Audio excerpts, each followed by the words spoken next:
Et si, puisque Debbie Harry fête dans quelques jours son 80e anniversaire, mais oui, nous reparlions de Blondie dans Blur.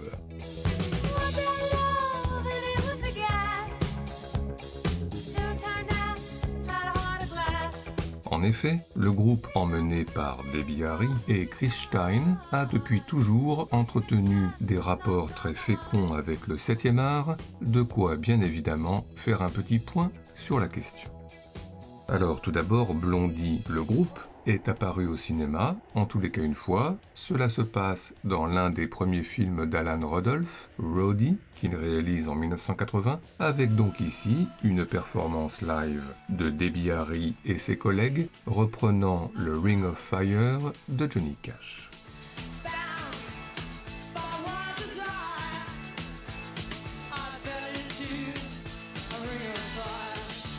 À part ça, Debbie Harry elle-même a eu une petite carrière d'actrice. On l'a notamment vue, c'est connu, dans le Vidéodrome de David Cronenberg, où elle électrise James Woods via le poste cathodique.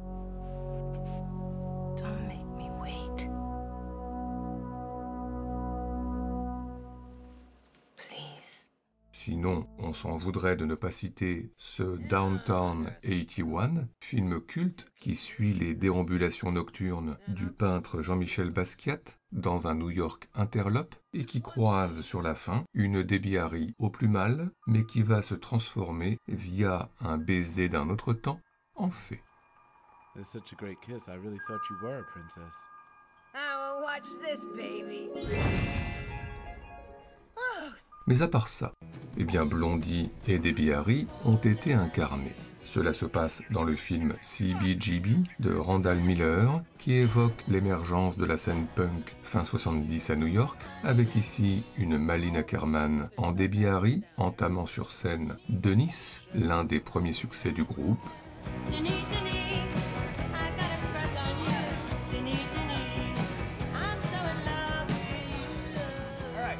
Mais sinon, eh bien Debbie Harry et Chris Stein ont composé une chanson spécialement pour un film, Polyester, pour le film de John Waters, Polyester, une chanson que l'on entend lors du générique début et chantée par l'acteur Tab Hunter.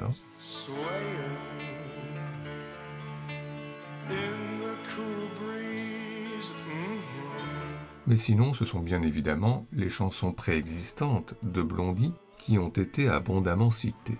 Pour ouvrir un film par exemple, The Tide is High, dans Un compagnon de longue date,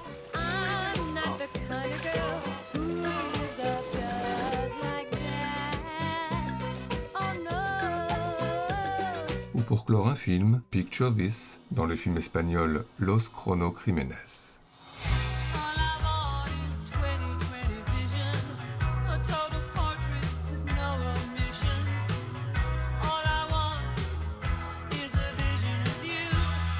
À part ça, un constat, les chansons de Blondie sont très souvent, comme ici Heart of Glass, en ouverture de Self Control, convoquées au cinéma pour contextualiser.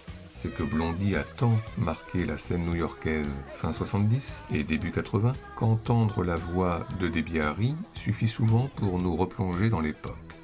Ainsi, dans la French, dans lequel Cédric Jiménez revient sur la French Connection, qui a sévi à Marseille à l'aube des années 80, Blondie, et plus précisément le titre Call Me, n'est jamais loin, notamment pour ouvrir la boîte de nuit, le Krypton.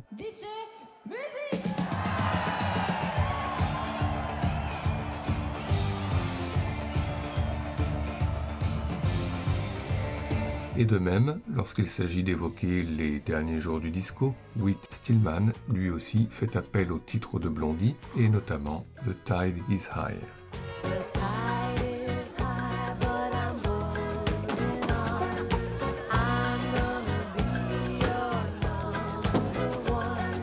Que danser sur des titres de Blondie est devenu au fil des années un véritable cliché cinématographique, mais bon, tout le monde en boîte ne danse pas sur Blondie, en tous les cas pas Michael Fassbender dans Shame, peu motivé par le titre Rapture.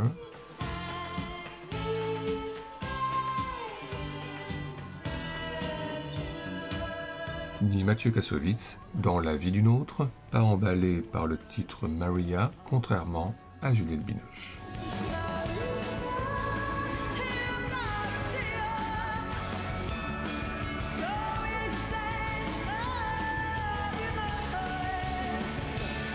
À noter que l'on ne danse pas qu'en boîte de nuit sur du Blondie au cinéma, mais aussi sur les quais à Marseille, quartier de l'Estac, dans les neiges du Kilimandjaro de Robert Guédiguian. Et puis parfois on s'ambiance un peu tout seul, cloîtré à la Samaritaine, sur du Blondie, dans le Nocturama de Bertrand Bonello, sur la chanson Call Me Toujours.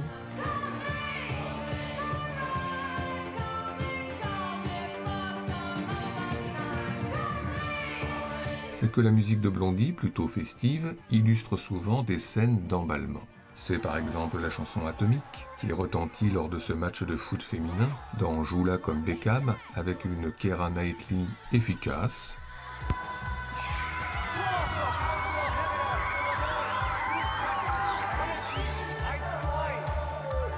Ou ce même Atomique, qui accompagne une scène de hold-up populaire, Place Vendôme, dans la série Lupin.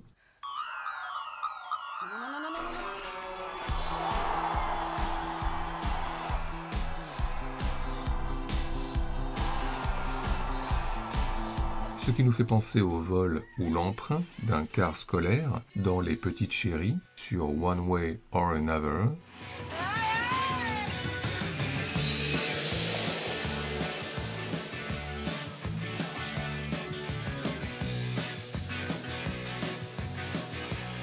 Ou ce week-end bucolique dans le désert, ambiancé par Rapture dans la série American Horror Story, avant que la situation ne bascule bientôt dans l'horreur.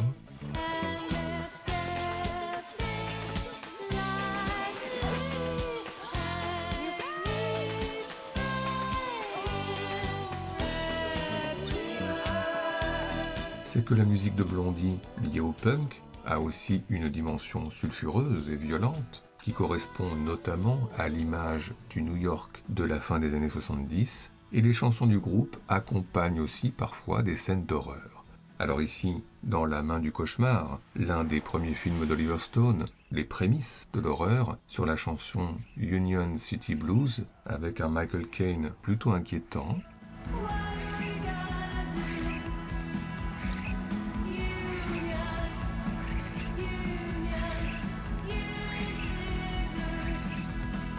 Et puis l'horreur avérée, en direct, dans cette scène éprouvante de Conjuring sous l'emprise du diable, avec ce personnage en proie à des hallucinations cauchemardesques sur un Call Me qui déraille.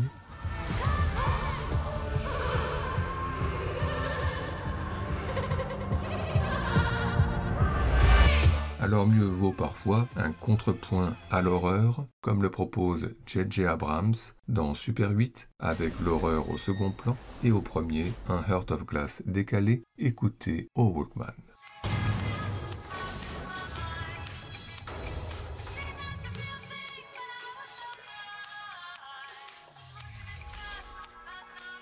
Bref, si on ajoute le titre Rip Her to Shreds, repris par Boomkat dans Lolita malgré moi, qui accompagne Lindsay Lohan et sa découverte tendue de l'université,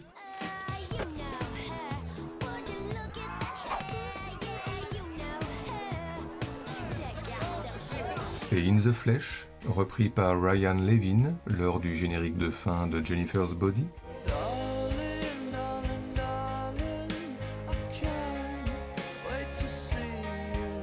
si on ajoute l'apparition de Frédéric Bell et ses collègues sur le parking au ralenti, sur Heart of Glass dans Villaine,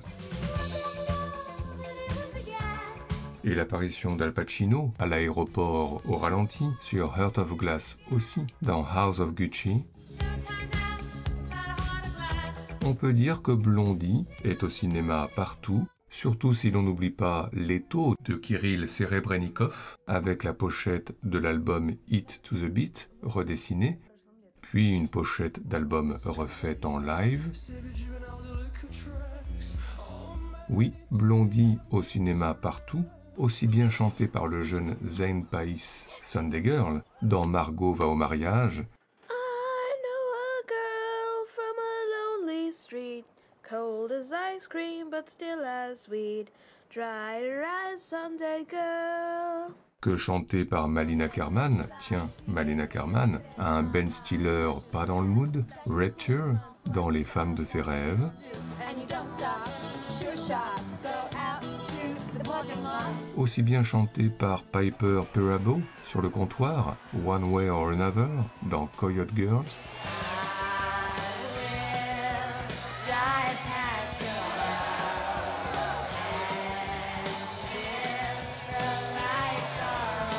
que chanté par Julia Sawalha en pleine audition, Heart of Glass décidément, dans Au beau milieu de l'hiver de Kenneth Branagh. Et tout ceci nous a, comme d'habitude, donné des envies de classement. C'est donc parti pour notre top 5 subjectif, celui des meilleures citations de chansons de Blondie au cinéma, en tous les cas pour nous. Once found love and it was a gas. Soon found out had a heart of glass. Seemed like the real thing, only to find what you mistrust, love's gone behind. Notre numéro 5, on se souvient que dans Cruella, Emma Stone faisait une détonnante apparition sur le One Way or Another de Blondie, mais on se souvient aussi et surtout que quelques années plus tôt, dans La fiancée de Chucky, 4e volet de la saga Chucky, cette fois signée Ronnie Yu, la fiancée de Chucky faisait une apparition transformation encore plus détonnante sur le Call Me de Blondie, ponctuée par une punchline très badass.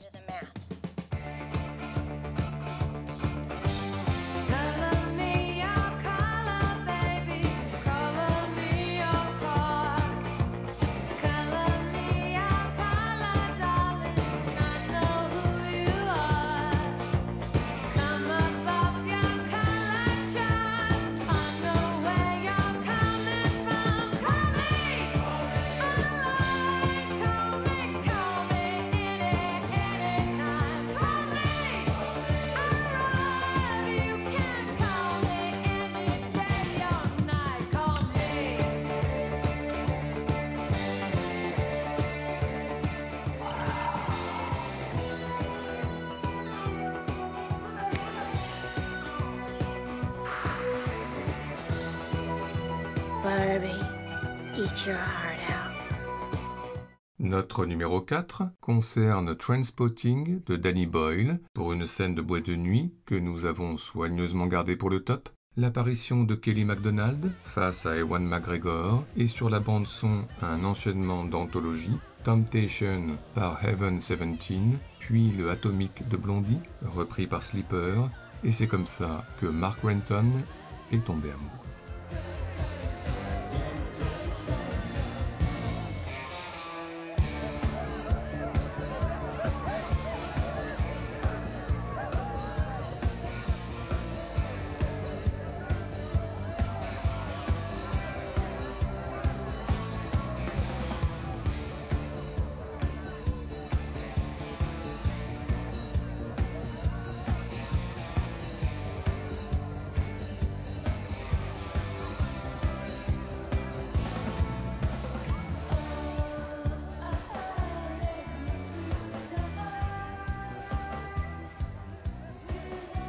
And with that, Mark Renton had fallen in love. Notre numéro 3 concerne une série télé, et pas n'importe laquelle, The Deuce, créée par David Simon et George Pelecanos, qui revient sur l'essor du porno aux États-Unis dans les années 70, et il se trouve que le générique de la saison 3, fait de sexe, de drogue et de VHS, est rythmé par le Dreaming de Blondie, une utilisation en contrepoint, puisque dans l'univers de The Deuce, il ne sera évidemment jamais question de rêve, et encore moins de liberté.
Notre numéro 2, on a beaucoup entendu le titre Heart of Glass de Blondie dans notre introduction, mais ce n'est pas tout à fait fini, puisqu'on entend également la chanson dans une scène de fête sur un bateau, dans Donnie Brasco, ou en ouverture de La nuit nous appartient de James Gray, pour une scène hot, mémorable, entre Joaquin Phoenix et Eva Mendes, mais que YouTube a tendance à censurer depuis quelque temps. Alors citons pour aujourd'hui une autre utilisation très décalée dans la série La Servante écarlate de Bruce Miller, d'après le livre de Margaret Atwood. Première saison, épisode 3, une manifestation qui va dégénérer, une ambiance de chaos et de fin du monde, avec la voix de Blondie, mais cette fois mixée avec les violons de Philip Glass, et donc une chanson orpheline de sa rythmique pop.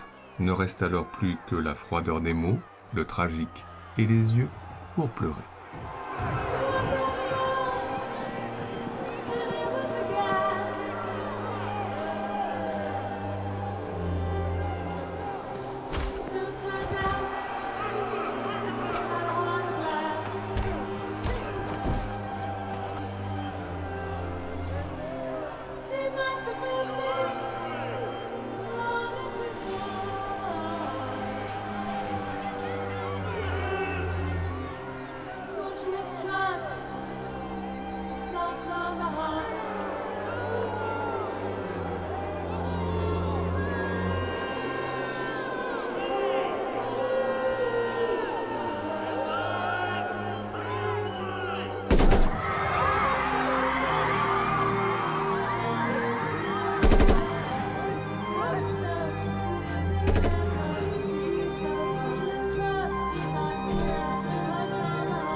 Enfin, nous tenions à terminer ce top 5 sur une note plus rock, alors l'ouverture mythique d'American Gigolo que Paul Schrader réalise en 1980, un générique transcendé par le titre Call Me, composé, rappelons-le, par Giorgio Moroder et Debbie Harry et interprété par Blondie. Un générique qui donne envie de se ruiner pour Richard Gere, pourquoi pas, mais aussi d'aller en Californie pour conduire des décapotables au bord du Pacifique en écoutant Blondie à fond les ballons.